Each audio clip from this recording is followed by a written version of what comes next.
Salut les phénomènes, ça va quoi les gars? Nouvelle vidéo actualité. Ça a pas mal parlé des blessés. Il y a eu de très bons noms qui sont sortis à la presse. Lewandowski, Frenkie de Jong ou encore Rafinha. Des noms qui font plaisir à entendre à seulement quelques jours du Classico. Mais on va pas non plus se chauffer énormément parce qu'ils ne vont probablement pas être titulaires. On va commencer cette vidéo actualité pour apporter un peu plus de précision sur ça. Et on clôturera cette vidéo actualité par une déclaration de Joao Félix. Ouvrons la vidéo actualité avec les blessés directement. Selon fan Javi Miguel, Lewandowski et Rafinha seront dans le groupe pour le Classico. Lewandowski, lui, a de grandes chances d'être titulaire. Ça, c'est selon fan Javi Miguel.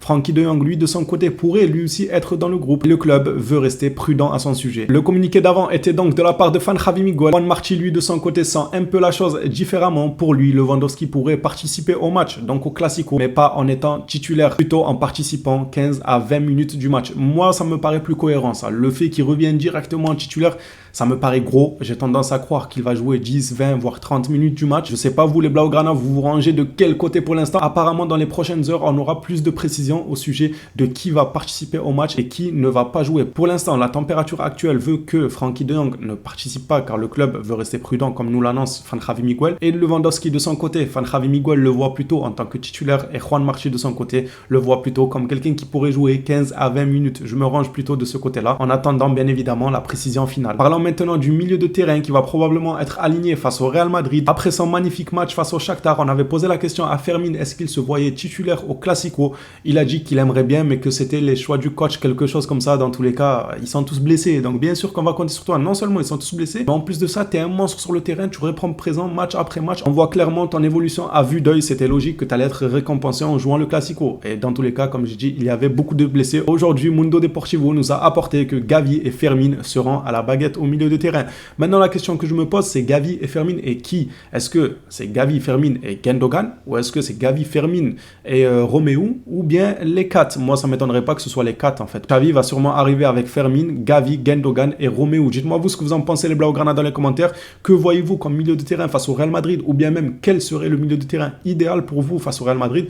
Moi, je le vois bien comme ça. Je pense qu'il va jouer avec 4 milieux, donc Fermin et Gavi accompagnés de Gundogan et Romeu. En parlant de Gavi, on lui a posé une question sur ses fameux points de suture. Il me semble que c'était pas à l'oreille, quand il s'était ouvert l'oreille, quelque chose comme ça. Je sais pas si c'était l'oreille ou le dessus du crâne. Je me rappelle plus très bien, mais je m'en souviens que durant un match, on lui avait fait des points de suture à la va-vite et on lui a posé la question sur qu'est-ce qu'il avait ressenti. Probablement au niveau douleur, quelque chose comme ça.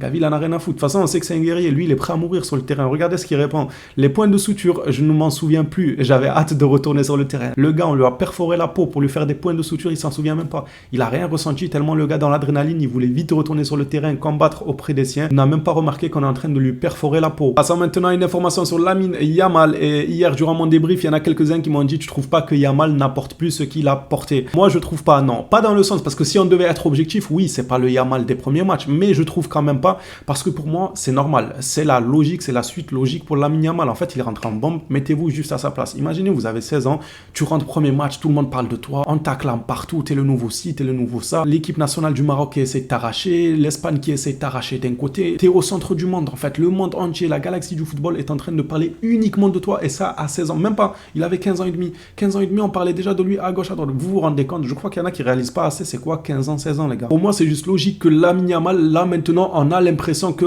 il peut apporter moins, que peut-être il manque de finition, comme il y en a qui me disent il doit améliorer sa finition et tout, mais il doit beaucoup améliorer, en fait. C'est normal, il a que 16 ans, c'est ça le truc. Ce qu'on doit se dire, c'est qu'il a 16 ans et il va tout améliorer. Si vous le trouvez bon en dribble, il devrait être meilleur en dribble dans les saisons qui viennent parce qu'il va évoluer, il n'a que 16 ans. Si vous le trouvez pas bon en finition, il va améliorer sa finition parce qu'il n'a que 16 ans. En passe, c'est pareil, en vitesse, c'est pareil. Il va s'améliorer partout avec le temps, à ne pas oublier qu'il a que 16 ans. Donc quand je vois que Yamal n'est plus performant et tout, je suis pas forcément d'accord. C'est trop rapide pour dire ça. Pour moi, il revient juste à la réalité, il remet les pieds sur terre après le début de folie qu'il a eu et pour moi, il en avait besoin. Il a besoin de remettre les pieds sur terre pour pas trop s'envoler. Comme l'a dit Lewandowski, il ne doit pas trop s'attarder sur les unes des médias qui l'encensent, qui le mettent à la une, qui parlent que de lui et tout, mais plutôt se concentrer sur son football pour évoluer dans un environnement sain. C'est absolument ce qu'il doit faire. D'un côté, à la limite, ça peut même être bénéfique qu'il n'enchaîne pas des doublés et des triplés. Je préfère qu'il retrouve la terre dès maintenant, là, qu'il redescende un peu pour mieux évoluer, qu'il nous fasse 2-3 mois où il enchaîne doublé, triplé, but à gauche, but à droite, et après il s'éteint. Vous savez, les Boyan et j'en passe, des joueurs qui étaient bons au début, quand on nous les annonçait comme le nouveau Messi et tout. Là, non.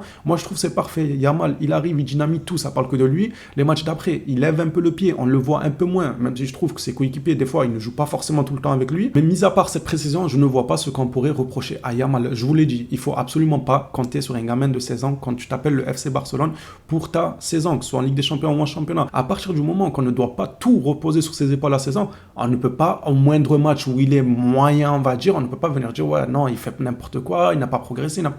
16 ans, tranquille les gars. Franchement, il n'y a pas mort d'homme. Après, bien évidemment, si ça s'enchaîne comme ça et qu'on voit qu'il y a des joueurs derrière lui qui sont meilleurs, par exemple, je sais pas, un Ferran Torres, une fois que Lewandowski sera de retour et que Ferran Torres rejouera des fois sur le côté droit ou Rafinha ou quoi, bien évidemment, quand on dira oui, Rafinha mérite plus de temps de jeu, il apporte plus et tout, c'est tout à fait normal. Dès le début même, quand Yamal, il dynamitait tout sur son côté, on disait qu'il ne doit pas être titulaire. C'est juste logique. Il a 16 ans, le Barça ne doit pas tout miser sur ses épaules, mais plutôt laisser Rafinha, qui lui a plus d'années d'expérience, et Yamal, tu le feras rentrer dans certains matchs, tu le mettras titulaire dans d'autres matchs, petit à petit, il prendra le relais, mais pas tout de suite là, le lancer au feu comme ça titulaire. Là, malheureusement, c'est ce qui est arrivé. Il est lancé directement titulaire, mais parce qu'il y a beaucoup de blessés. Mais du fait qu'il y a beaucoup de blessés et qu'on l'a lancé titulaire, alors qu'on disait tous, non, il ne faut pas le mettre titulaire pour pas le cramer, on ne peut pas venir dire qu'il est nul ou qu'il progresse pas. Pour le coup, je suis pas d'accord. Malgré que je fais partie probablement de ceux qui ont la critique facile, qui critiquent le plus, là, pour le coup, je ne peux pas dire grand chose sur Yamal. Pour moi, il va évoluer. Il n'y a pas mort d'homme. Vous en faites pas. Il avance juste à son rythme comme un enfant de 16 ans qui va certainement progresser et qui est déjà à un excellent niveau. On va terminer cette vidéo actualité par une déclaration de Joao Félix. Elle est toute fraîche, les gars. Elle date d'il y a à peine quelques minutes, là, même pas 20 ou 15 minutes. Joao Félix nous dit: j'aimerais rester au FC Barcelone de nombreuses années. Les négociations ont commencé avec l'Atlético Madrid, les gars.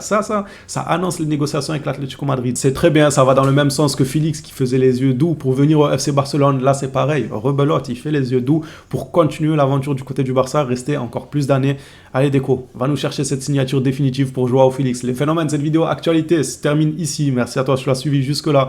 J'attends vos retours dans les commentaires. Qu'en pensez-vous? J'aimerais bien avoir votre retour sur le cas Yamal. Il y en a quelques-uns. Bon, très peu quand même, c'est votre avis, on le respecte les gars, s'il y en a qui pensent ça, il n'y a aucun souci. Moi personnellement ce n'est pas mon avis, mais j'ai hâte d'entendre la commu dessus. Rassurez-moi, on est d'accord, il n'y a pas mort d'homme, tranquille, le petit il a que 16 ans, il avance, il a déjà montré de très belles choses et j'en doute pas qu'il en montrera encore plus. Dites-moi votre avis là-dessus, est-ce que ça vous inquiète ou bien comme moi vous êtes totalement calme vis-à-vis de ce joueur? Et aussi votre avis sur le milieu de terrain face au Classico, vous voyez qui au milieu de terrain aligné? On s'attrape donc à la prochaine vidéo comme je l'ai dit, d'ici là, prenez soin de vous les phénomènes.